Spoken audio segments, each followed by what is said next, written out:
Good morning students, it's 11th biology class. Students, हमने chapter number 17 start किया हुआ है। आज हम टॉपिक कर रहे हैं respiration processes, breathing and the gaseous exchange.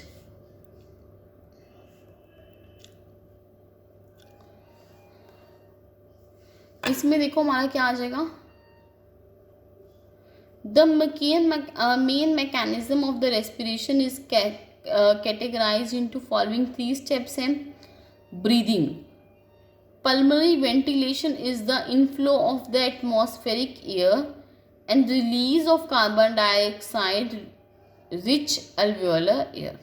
Breathing, ठीक है, पल्मोनरी वेंटिलेशन होगी, क्या है, इनफ्लो एटमॉस्फेरिक एयर का, और रिलीज क्या करती है, कार्बन डाइऑक्साइड। ओके स्टूडेंट्स, आगे देखिए, exchange of gases, exchange of gases, ठीक है। एक्सचेंज ऑफ गैसेस कैसे होती है, हम इनटेक ले जाते हैं ऑक्सीजन और बाहर क्या निकाल देते हैं, carbon dioxide, across the alveolar membrane as well as in the tissue.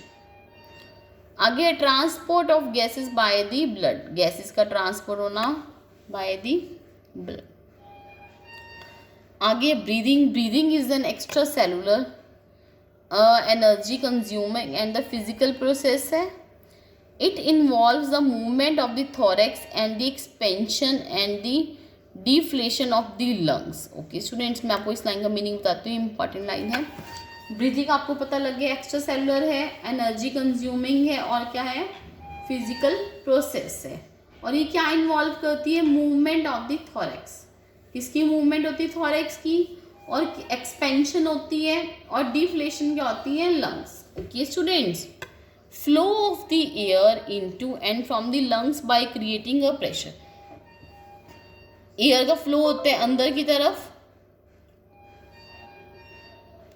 Okay students, into and from the lungs by creating a pressure, एक प्रेशर ग्रेडियंट होता है किसके बीच में, between the lungs and the atmosphere. Okay students, आगे देखिए, the diaphragm and a specialised set of muscles that is external and the internal क्या है, इंटरकॉस्टल्स हैं, किसके बीच में है, between the ribs, help in generation of such gradients. Okay students,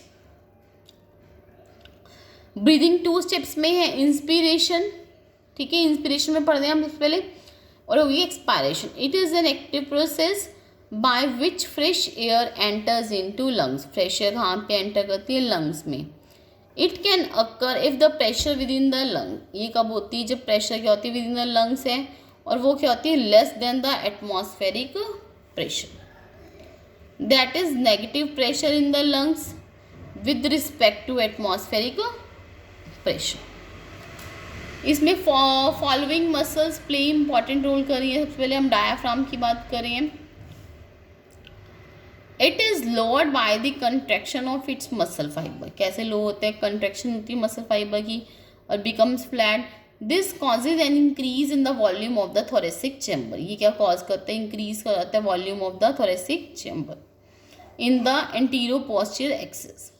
आगे, external intercostal muscles, they occur between the ribs, ये कहाँ होती है, बिटवीन द रिब्स होती हैं।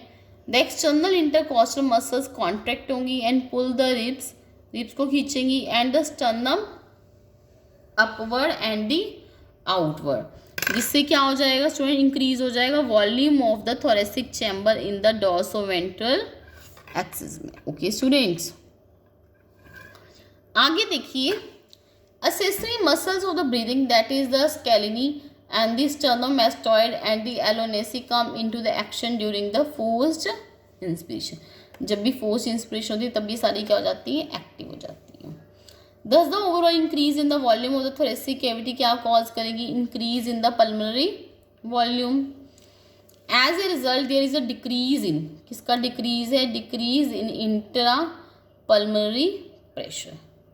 Okay students, the great atmospheric pressure outside the body, outside के body के बाहर है, now causes air to flow, वो क्या कॉज करेगा, air to flow rapidly into the external layers which sequentially leads to the alveoli. देखो air enter कर रही है लंग्स में, ठीक है, देखो आपको दिख रहा है ना, रिब्स एंड स्टर्नम रेज्ड हो रहे हैं, volume of the thorax increase हो गया। अगर हमारी बॉडी में भी एयर एंटर करेगी तो होती है ना एक्सपेंशन, ठीक है, लंग्स एक्सपैंड हो गई हैं, डायाफ्राम कंट्रैक्टेड होंगे। आप करके देखो स्टूडेंट्स, आपको फील होगा, ठीक है। एक्सपायरेशन वाला स्टूडेंट टॉपिक हम कल करेंगे। ओके स्टूडेंट्स, आज हम इतना ही करेंगे। Thank you class, have a nice day, bye bye, take care.